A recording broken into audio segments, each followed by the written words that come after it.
ओ पितृपक्ष। सनातन धर्म में पितृपक्ष का विशेष महत्व है। इस दौरान पितरों की पूजा उपासना की जाती है। साथ ही पितरों को मोक्ष दिलाने हेतु तर्पण, श्राद्ध कर्म और पिंडदान किए जाते हैं।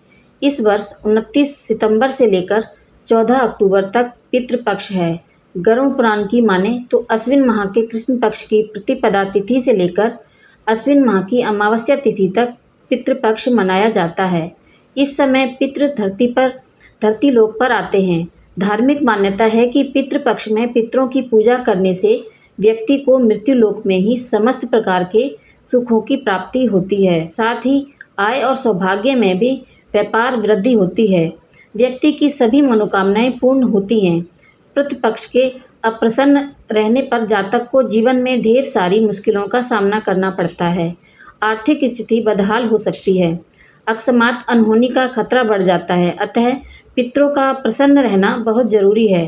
पितरों के लिए श्रद्धा से किए गए मुक्ति कर्म को श्राद्ध कहते हैं तथा तृप्त करने की क्रिया और देवताओं, ऋषियों या पितरों को तंडुल या तिल मिश्रित जल अर्पित करने की क्रिया को तर्पण कहते हैं। तर्पण करना ही पिंडदान करना है। श्राद्ध के नियम। श्राद्ध पक्ष में व्यसन और मांसाहारी पूरी तरह वर्जित माना गया है। पूर्णतः पवित्र रहकर ही श्राद्ध किया जाता है। श्राद्ध पक्ष में शुभ कार्य वर्जित माने गए हैं। रात्रि में श्राद्ध नहीं किया जाता। श्राद्ध का समय दोपहर 12:30 बजे से 1 बजे के बीच उपयुक्त माना गया है। कौओं, कुत्तों और गायों के लिए भी अन्न का अंश निकालते हैं, क्योंकि ये सभी जीव यम के काफी नजदीक हैं। पुराणों के अनुसार श्रद्धा युक्त होकर श्राद्ध कर्म करने से ही पितृगण ही तृप्त नहीं होते, अपितु ब्रह्मा, इंद्र, रुद्र दोनों, अश्विन कुमार, सूर्य, अग्नि, अष्टवसु, वायु, विश्वदेव, ऋषि, मनुष्य, पशु पक्षी, सरीसृप आदि समस्त भूत प्राणी भी तृप्त होते हैं। संतुष्ट होकर पितृ मनुष्य के लिए आयु, पुत्र, यश, स्वर्ग, कीर्ति, पुष्टि, बल, वैभव, पशु सुख, धन और धान्य देते हैं। व्यक्ति जब देह छोड़ता है तो जागृत, स्वप्न, सुषुप्ति की स्थिति अनुसार 3 दिन के भीतर वह पितृलोक चला जाता है।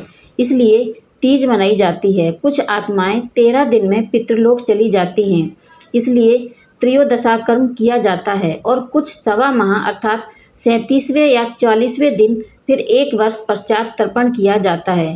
पितृलोक के बाद उन्हें पुनः धरती पर कर्मानुसार जन्म मिलता है, या वे ध्यान मार्गी रही हैं तो वे जन्म मरण के चक्र से मुक्त हो जाती हैं। हमारे जो पूर्वज पितृलोक नहीं जा सके या जिन्हें दोबारा जन्म नहीं मिला, ऐसी अतृप्त और आसक्त भाव में लिप्त आत्माओं के लिए अंतिम वर्ष 1 वर्ष पश्चात गया में मुक्ति तृप्ति का कर्म तर्पण और पिंडदान किया जाता है। गया के अतिरिक्त और कहीं भी यह कर्म नहीं किया जाता। यजुर्वेद में कहा गया है कि शरीर छोड़ने के पश्चात जिन्होंने तप ध्यान किया है वे ब्रह्मलोक चले जाते हैं, अर्थात ब्रह्मलीन हो जाते हैं। कुछ सत्कर्म करने वाले भक्तजन स्वर्ग चले जाते हैं। स्वर्ग अर्थात वे देव बन जाते हैं। राक्षसी कर्म करने वाले कुछ प्रेत योनि में अनंत काल तक भटकते रहते हैं और कुछ पुनः धरती पर जन्म लेते हैं। जन्म लेने वालों में वे जरूरी नहीं कि वे मनुष्य योनि में ही जन्म लें।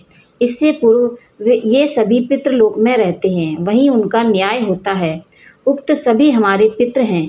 इस तरह जिन्हें हम जानते हैं और जिन्हें हम नहीं भी जानते हैं, सभी के लिए हम अन्न जल को अग्नि को दान करते हैं।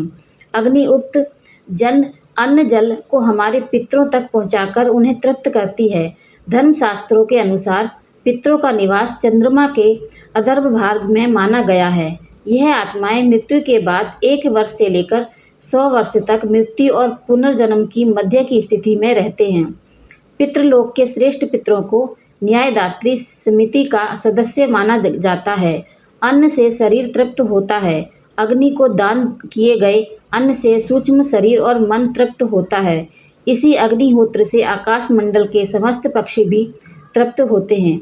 पक्षियों के लोक को भी पितृलोक कहा जाता है। मेरी ये जानकारी आपको कैसी लगी मुझे कमेंट करके ज़रूर बताएं और मेरे चैनल को लाइक, शेयर और सब्सक्राइब ज़रूर करें। धन्यवाद।